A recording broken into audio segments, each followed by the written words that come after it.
I was lying on my back beneath the sink, wrench in hand, tightening a copper valve when I heard her voice cut through the silence like a blade wrapped in silk. "Have you told him you're moving out next month?" her sister asked. A pause. Then, clear and sharp, like a crystal shattering on tile. "No way.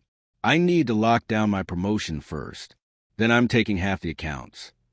I didn't flinch. I didn't breathe. I just kept turning the wrench, slow and steady, like the only pressure that mattered was in the pipes, when in truth, my entire chest was collapsing inward. They thought I was out running an errand, buying caulk. I'd been under that cabinet for 10 minutes rerouting a water line, and now I was rerouting my entire life. 12 years. That's how long we were married. Not always happily, not without friction, but faithfully, or so I believed. We met at a client mixer. She had a calm fire to her, ambition that didn't shout, it whispered, seductive and focused. I was drawn to her gravity, the sense that if I aligned myself with her, we'd go far.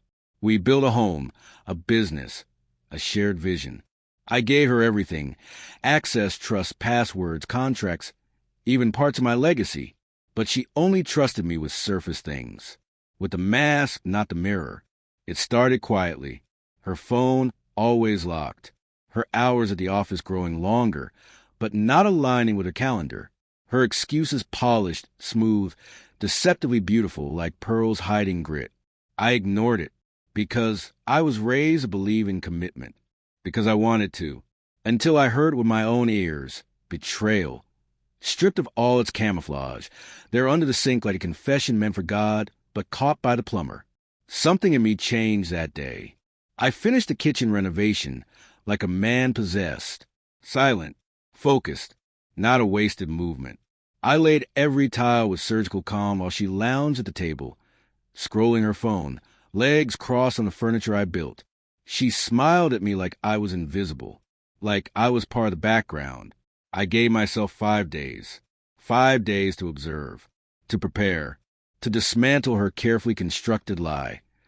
Quietly, precisely, without tipping my hand.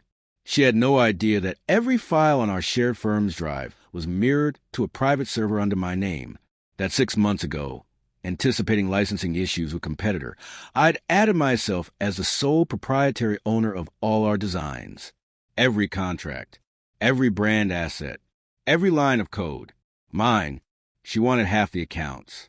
She didn't realize those accounts were grown from seeds I planted, calls I made, relationships I nurtured. She hadn't done the math. But I had. On day 2, I met our attorney in secret. The firm's founding documents, they bore my signature. The initial equity split, all filed through my IP. The agreements, authenticated. Clause 14B, partner misconduct, grounds for dissolution.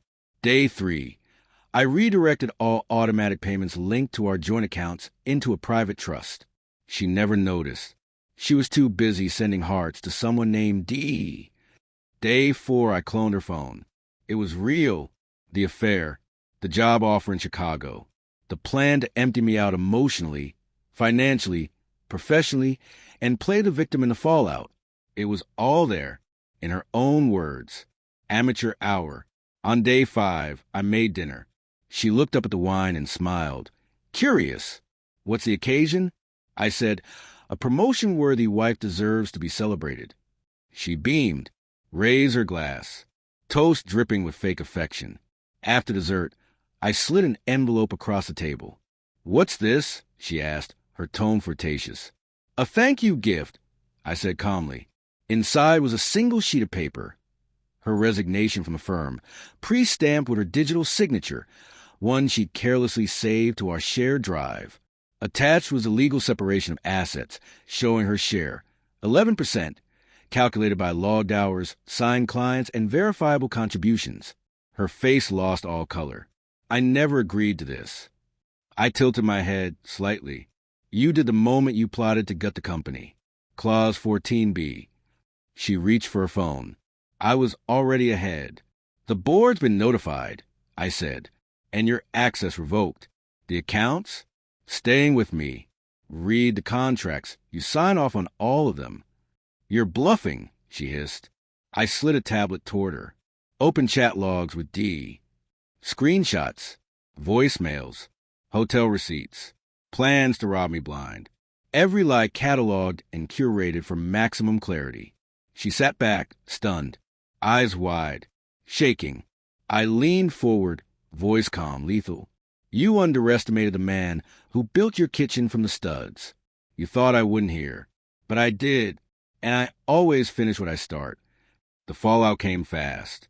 Her promotion? Gone. HR received a package of her internal messages, anonymous, yet damning. Ethics violations, end-user data breaches, NDA infractions. Her affair? Not just exposed, but explosive. D was married. His wife received a copy of the same packet. My clients? Already briefed.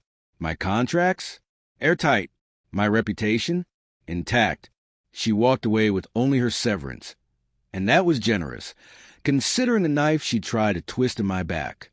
She moved out a week later. No dramatic scene. Just cardboard boxes and the kind of silence that fills a person when their illusions collapse. I watched her from the porch as she loaded her car. She didn't say goodbye. She couldn't.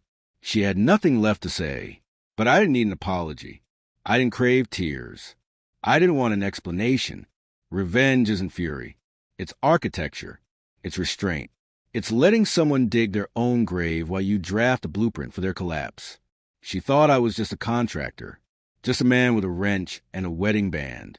She forgot I was also an architect. And architects don't just build. They know how to demolish. Cleanly. The kitchen looks perfect now. Smooth lines. No leaks. No rot beneath the surface.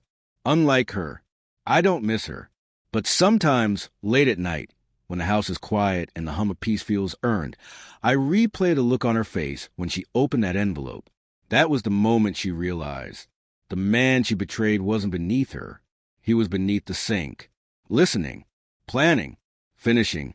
And I always finish what I start.